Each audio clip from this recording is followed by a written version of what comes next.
সাল্লামকে সম্বোধন করে বলছেন, হে আমার প্রিয়তম হাবিব, তুমি তোমার উম্মতদেরকে বলে দাও। কাকে বলো? উম্মত, উম্মতিকে বলে দাও। কুল লা আসআলুকুম আলাইহি আজরান ইল্লাল মাওয়াদ্দাতা ফিল কুরবা। হে আমার নবী, তুমি তোমার উম্মত উম্মতিকে বলে দাও যে তোমরা আমার জন্যই সবকিছুই পেয়েছো।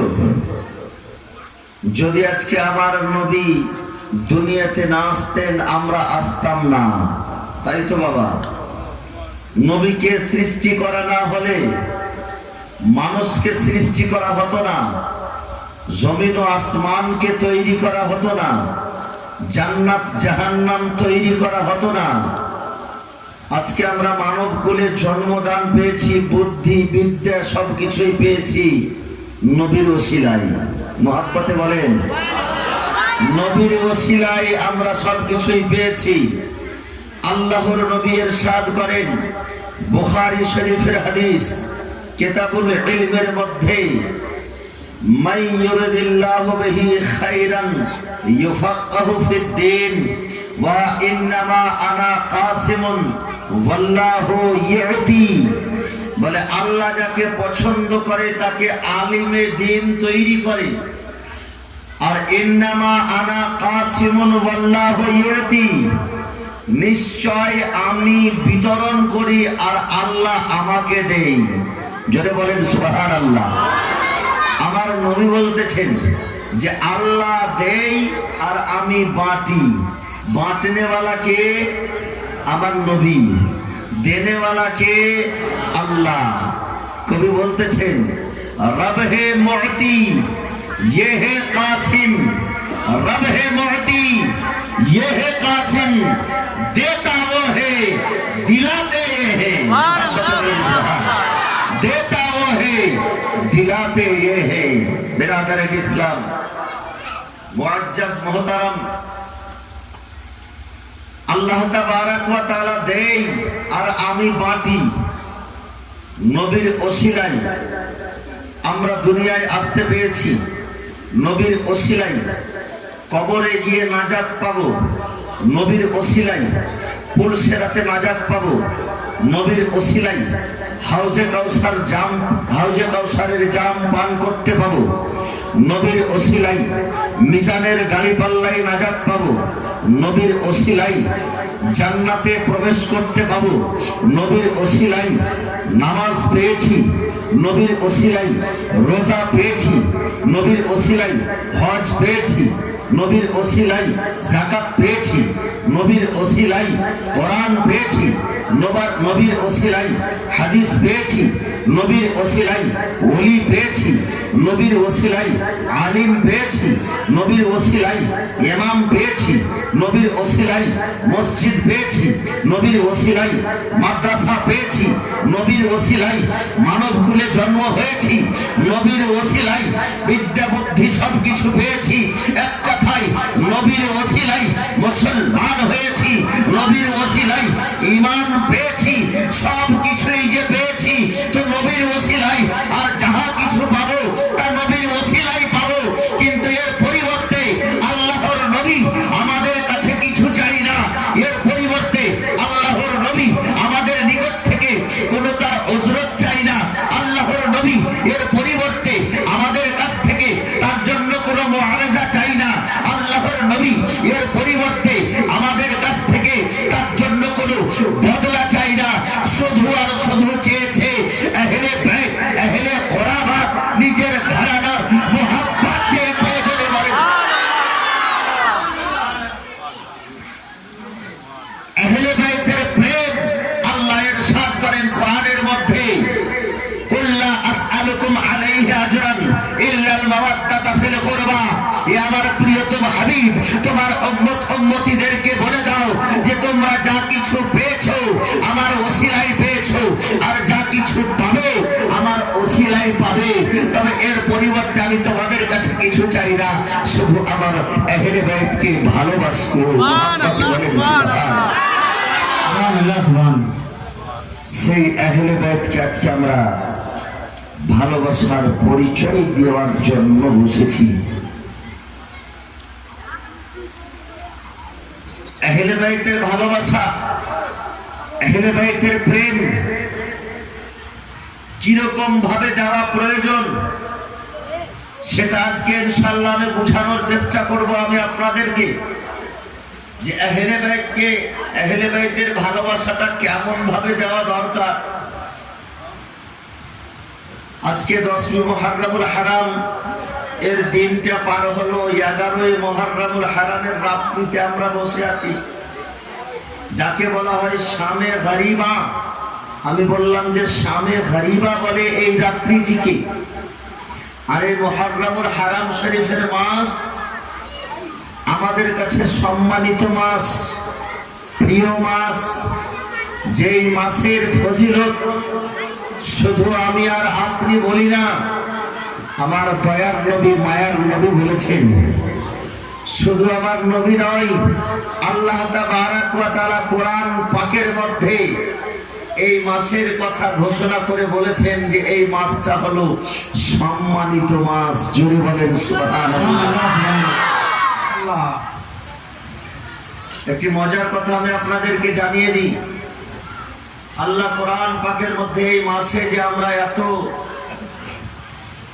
সুন্দর একটা প্রোগ্রাম, আজিমুস-শাহ প্রোগ্রাম সাজিয়েছি, ইমাম আলী মাকামের কথা শ্রবণ করব, ওনার পরিবারের দুঃখে দুঃখিত আমরা, ওনার পরিবারের কষ্টকে নিজে ভাগ করে নিয়ে আজকে নিজের মনের ব্যথা।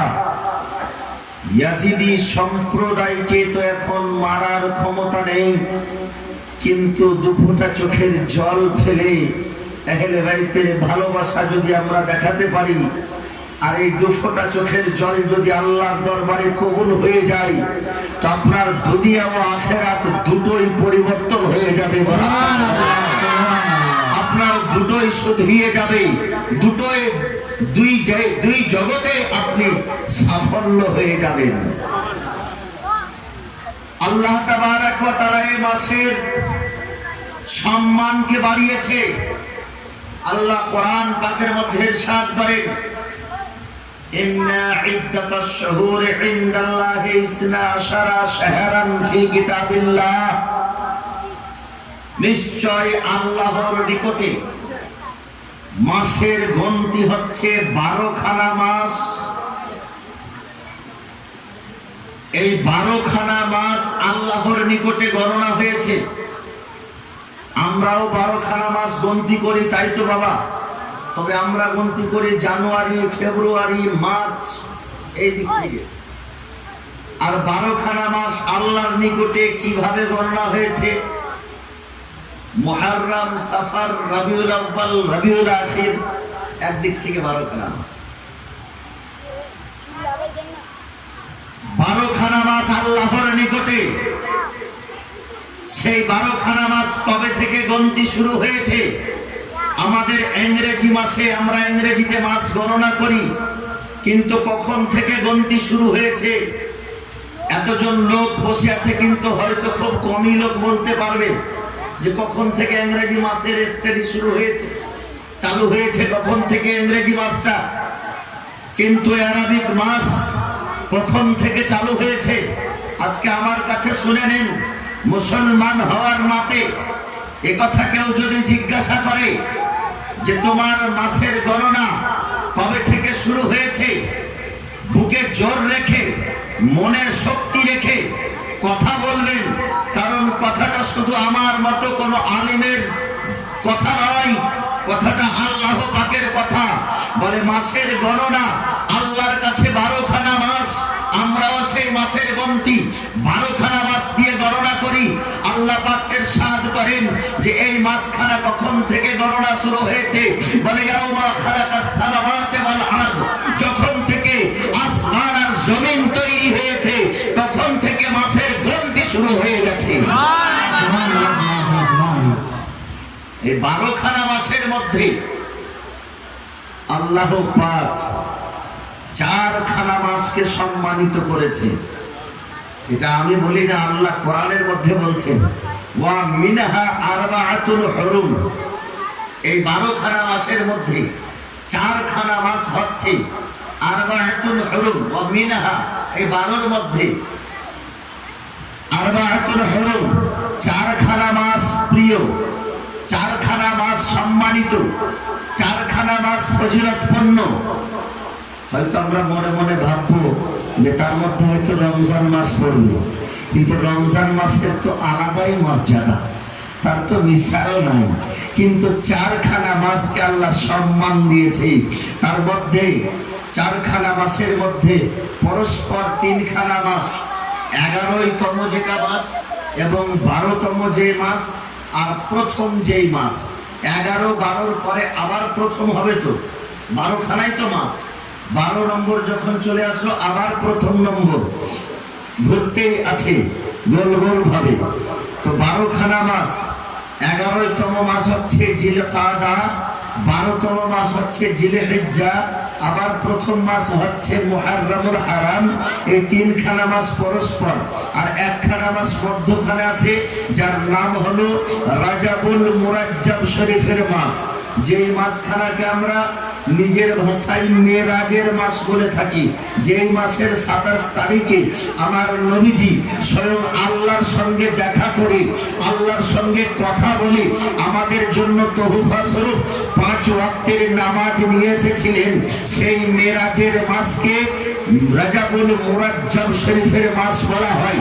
এই 4খানা মাস হচ্ছে আমাদের কাছে সম্মানিত মাস। শুধু আমাদের কাছে নয়, আল্লাহর কাছেও এই মাসের সম্মান আছে। আল্লাহ পাক এই মাসের সম্মান বাড়িয়েছে। বিরাদারিন ইসলাম, বলার উদ্দেশ্য হলো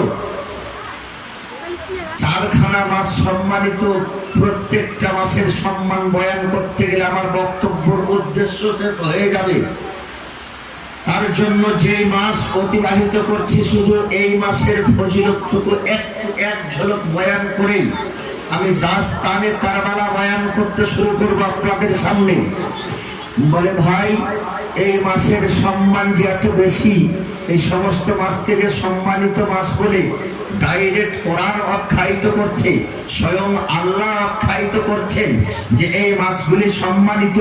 শুধু মুসলমান নয়, প্রাক ইসলামিক যুগে, অজ্ঞতার যুগে, মূর্খতার যুগে, নবী সাল্লাল্লাহু আলাইহি সাল্লামের আবির্ভাবের পূর্বে সেই সময় মক্কার কাফিরেরাও এই মাসের সম্মান করত। যদি যুদ্ধ বিদ্রোহ চলত, এই মাস প্রবেশ হলে যুদ্ধ বিদ্রোহ হতে নিজের হাতিয়ারগুলিকে নামিয়ে নিত। বলে এই মাসে যুদ্ধ করতে হয় না, এই মাসে জিহাদ করতে হয় না। এই বিরাদারের ইসলাম, মক্কার কাফিরেরা পর্যন্ত এই মাসে যুদ্ধ করেনি। কিন্তু ইয়াজিদ দুষ্ট দুরাচারের দলেরা, ইবনে জিয়াদের দলেরা, ইবনে সাদের দলেরা, পাপী সীমানেরা আজকে আমার হুসাইনের সঙ্গে এই কারবালার মাসেও যুদ্ধ করতে ছাড়েনি। মুহররমুল হারাম শরীফের মাসেও যুদ্ধ করতে ছাড়েনি।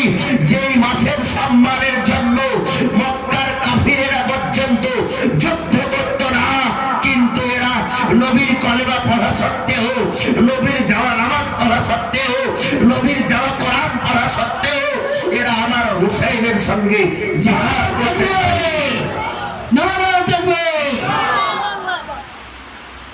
মুআজ্জাজ মুহতারাম, এই মাসের সম্মান কেন বেশি জানেন? শুধু দুটা কথা বলি। এই মাসে একটা তারিখ আছে, যে তারিখকে বলা হয় 10 মুহররমুল হারাম। 10ই মুহররমুল হারাম। এই যে তারিখ, এই দিনটা যা আমরা অতিবাহিত করলাম, এই দিনটা হচ্ছে 10 মুহররমুল হারাম শরীফের দিন। 10 মুহররমুল হারাম শরীফের দিন। এই 10 মুহররমুল হারাম শরীফের দিনের মর্যাদা জন্য এই মাসের মর্যাদা বেড়ে গেছে। জোরে বলেন সুবহানাল্লাহ। বলে এই 10 মুহররমুল হারামে কি হয়েছে? আমাদের কাছে, উম্মতে মুহাম্মাদের কাছে যে বেদনাদায়ক ঘটনা, সেই ঘটনা তো ঘটেছে, কিন্তু তার পূর্বে অসংখ্য ঘটনা এই 10ই মুহররমুল হারাম শরীফেই ঘটেছে। বলে মাওলানা কি ঘটনা ঘটেছে? বলে শুনুন, এই 10ই মুহররমুল হারাম শরীফের দিনটি এমন একটি দিন যেই দিন আদম আলাইহিস সালাম জান্নাত থেকে দুনিয়াতে আসলেন। সেই দিন অন্য কোনো দিন ছিল না, সেই দিন এই 10ই মুহররমুল হারাম শরীফের দিন ছিল, যেই দিন আল্লাহ তাবারাক ওয়া তাআলা সর্বপ্রথম পৃথিবীর মধ্যে বৃষ্টি বর্ষণ করে। বৃষ্টি যেই দিন বর্ষণ হয়েছিল সর্বপ্রথম, সেই দিন অন্য কোনো দিন ছিল না, এই 10ই মুহররমুল হারাম শরীফের দিন ছিল। এই যে বৃষ্টি হচ্ছে বাবা আমার, এই বৃষ্টি হচ্ছে আল্লাহর রহমত। বলা হয়েছে আল মাতারুর রাহমাতুল, বৃষ্টি হচ্ছে আল্লাহর রহমত। যদি বৃষ্টি না হয়, আপনাদের এই দীঘা এলাকায় বাবা বৃষ্টি হচ্ছে, আমার মাওলা এলাকায় বৃষ্টি হয় না। মানুষ আল্লাহর দরবারে কাঁদছে, আল্লাহ গো বৃষ্টি দাও, পাট শুকিয়ে গেল, ধান লাগানো সম্ভব হয় না, আমরা কি করে খাবো, আল্লাহ বৃষ্টি দাও। বৃষ্টি যে কত বড় নিয়ামত, যদি একটা বছর বৃষ্টি বন্ধ হয়ে যায় তখন বুঝতে পারবেন মানব জাতির কত ক্ষতি হচ্ছে, মানব জাতি কত কষ্টে পড়ে যাচ্ছে। এই বৃষ্টি হচ্ছে আল্লাহর নিয়ামত। এই নিয়ামত, এই রহমত যেই দিন সর্বপ্রথম পরিবর্ষণ হয়, সেই দিন অন্য কোনো দিন ছিল না, সেই দিন এই 10ই মুহররমুল হারাম শরীফেরই দিন ছিল। বিরাদার ইসলাম, হযরতে নূহ আলাইহিস সালাম নিজের নৌকা নিয়ে প্লাবন এসেছিল। প্লাবনে সারা পৃথিবী বন্যায় ভেসে গিয়েছিল, প্লাবনে প্লাবিত হয়েছিল। সেই প্লাবনে হযরতে নূহ আলাইহিস সালামকে হুকুম হয়েছিল, তুমি তোমার সম্প্রদায়কে নিয়ে নৌকায় চেপে পড়ো, কারণ সারা পৃথিবীতে বন্যা হবে। আজকে একটা এলাকা জুড়ে বন্যা হয়, আমাদের এলাকায় বন্যা আছে, হয়তো বাংলাদেশে নাই। বাংলাদেশে কিছুদিন আগে বন্যা ছিল, আমাদের এলাকায় ছিল না। কিন্তু এমন একটা বন্যা এসেছিল বাবাজি আমার, যেই বন্যা সারা পৃথিবীকে ডুবিয়ে দিয়েছিল। সেটা ছিল নূহ আলাইহিস সালামের যুগে। বিরাদার ইসলাম, নূহ আলাইহিস সালামের নৌকা 40 দিন যাবত সেই প্লাবনে ভাসছিল, সেই বন্যায় ভাসছিল। যেই দিন যদি পাহাড়ে গিয়ে নৌকা প্রথমে লাগলো, সেই দিনটা অন্য কোনো দিন ছিল না, সেই দিনটা মুহররমুল হারাম শরীফেরই 10 তারিখ ছিল। বিরাদার ইসলাম, আজকে আমরা 10 মুহররমুল হারাম শরীফে অনেক জায়গাতে, আপনার এলাকায় হয় কিনা আমার সঠিক জানা নেই, তবে আমাদের এলাকাতে এই 10 মুহররমুল হারাম শরীফের দিনে খিচুড়ি তৈরি হয়। আপনাদের এলাকাতে হয় বাবা? খিচুড়িটা সবারই প্রিয় খাদ্য। খিচুড়ি এমন একটা খাবার যে খিচুড়ি যেমন খেতে মজা, তেমন পেটেরও কোনো গন্ডগোল নাই। আরে জানেন এই খিচুড়ি সর্বপ্রথম কে তৈরি করেছিলেন আর কোন দিনে তৈরি করেছিলেন? শুনেন আজকে আমার কাছে। আল্লাহ আল্লাহ, আমার সেই নূহ আলাইহিস সালামের নৌকা যখন যদি পাহাড়ে লাগলো, বলে কিছু খাবার তৈরি করতে হবে, খাবার তৈরি করতে হবে। তো একজনের কাছে যে বেশি করে খাবার আছে সেটা নাই, কারণ 40 দিন যাবত নৌকা ভাসছে। কারোর কাছে চাল পাওয়া গেল, কারোর কাছে ডাল পাওয়া গেল, কারোর কাছে সবজি পাওয়া গেল, কারোর কাছে বাদাম পাওয়া গেল, কারোর কাছে আর কিছু পাওয়া গেল। এই 5 থেকে 7 রকমের আইটেম খাবার দিয়ে যে খাবারটা তৈরি হলো, সেই দিন নূহ আলাইহিস সালামের সম্প্রদায় সর্বপ্রথম তৈরি করেছিলেন আর তারা খেয়েছিলেন। আর আজকে আমরা সেই জিনিসটারই নাম বলি খিচুড়ি, আর আমরাও তৈরি করে সেই জিনিসটা 10ই মুহররমুল হারাম শরীফের দিনে আমরাও ফাতিহা করে খাই। জোরে বলেন সুবহানাল্লাহ। শুধু তাই নয়, হযরত ইউসুফ আলাইহিস সালামকে কুয়াতে নিক্ষেপ করে দেওয়া হয়েছিল। যখন ইউসুফ আলাইহিস সালামকে কুয়া থেকে বের করা হয়, সেই দিন অন্য কোনো দিন ছিল না, এই 10ই মুহররমুল হারাম শরীফের দিন ছিল। হযরত ইউনূস আলাইহিস সালাম মাছের পেটে গিয়েছিলেন, মাছ তাকে গ্রাস করে ফেলেছিল, কিন্তু মাছ তাকে পচাতে পারেনি, গলাতে পারেনি। আরে মাছের পেট তো এমন একটা জিনিস, যে মাছের পেটে কোনো জিনিস গিয়ে টিকে থাকতে পারে না, তাকে পচিয়ে দেবে। আল্লাহ তার হজম শক্তি এত বেশি দিয়েছে, কিন্তু নবীদের দেহকে মাছের পেট তো দূরের কথা, মাটি পর্যন্ত ভক্ষণ করতে পারে না। নবীগণ কখনো মরে না, জিন্দা নবী, হায়াতুন নবী, প্রত্যেকটি নবী নিজ নিজ কবরে জীবিত অবস্থায় আছে। আমার নবী মুস্তাফা সাল্লাল্লাহু আলাইহি ওয়াসাল্লাম ইরশাদ করেন, আল আম্বিয়াউ হাইয়ুন ফায়ুরযাকু, বলে নবীগণ হচ্ছেন জীবিত।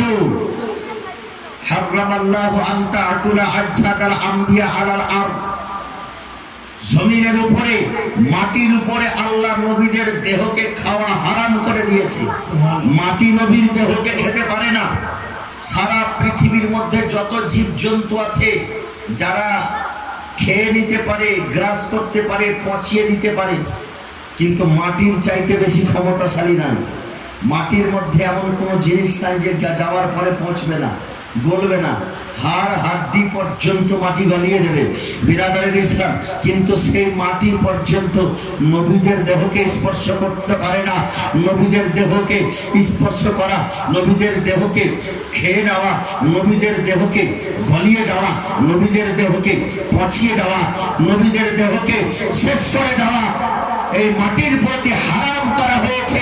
বলে মাটি যখন শেষ করে দেয় না, তা আর কোন জিনিস নবীদের দেহকে পচাতে পারে না। ইউনূস আলাইহিস সালাম 40 দিন যাবত মাছের পেটে থাকার পরে জীবিত অবস্থায় বেরিয়ে এসেছিলেন। যেই দিন বেরিয়ে এসেছিলেন সেই দিন অন্য কোন দিন ছিল না। এই মুহররমুল হারাম শরীফেরই 10 তারিখ ছিল। বিরাদারের ইসলাম, মুআজ্জাজ মুহতারাম, ফেরাউন বাদশা মুসা কালিমুল্লাহর প্রতি এমন অত্যাচার শুরু করেছিল, মুসা আলাইহিস সালামের সম্প্রদায়ের প্রতি এমন অত্যাচার শুরু করেছিল যে মুসা আলাইহিস সালাম শেষ পর্যন্ত হিজরত করতে বাধ্য হয়েছিলেন। যেই দিন মুসা আলাইহিস সালাম নিজের সম্প্রদায়কে নিয়ে নীল নদ পার করে গেলেন, আর মুসা ফেরাউন নিজের দলবল নিয়ে নীল নদে গিয়ে ডুবে মরে গেল, সেই দিনটা অন্য দিন ছিল না। এই মুহররমুল হারাম শরীফেরই 10 তারিখ ছিল। এই বিরাদারের ইসলাম, মুআজ্জাজ মুহতারাম, সামাইনে ইকরাম, আজকে শুধু সেই যুগে যদি বড় বড় ঘটনা ঘটেছে, শুধু তাই নয়, কলিজাকে ফাটানোর মতো, অন্তরকে হিলিয়ে দেওয়ার মতো, মনকে একেবারে দুর্বল করে দেওয়ার মতো আমার ইমামে পাক আলাইহিস সালাম হযরত ইমাম হুসাইন রাদিয়াল্লাহু তাআলা আনহু কারবালার প্রান্তরে যেই দিন নিজের ছোট ছোট বাচ্চাদেরকে শাহাদাতের জাম পান করিয়ে দেওয়ার পরে নিজে যেই দিন শাহাদাতের জাম পান করেছিলেন, সেই দিন অন্য দিন ছিল না। সেই দিন ছিল মুহররমুল হারাম শরীফেরই 10 তারিখ। মুহাব্বতে বলেন সুবহানাল্লাহ, সুবহানাল্লাহ। নারায়ে তাকবীর, নারায়ে তাকবীর, নারায়ে রিসালাত, নারায়ে রিসালাত। জশ্নে শহীদানে করবলা, জশ্নে শহীদানে করবলা, মসলকে আলা হযরত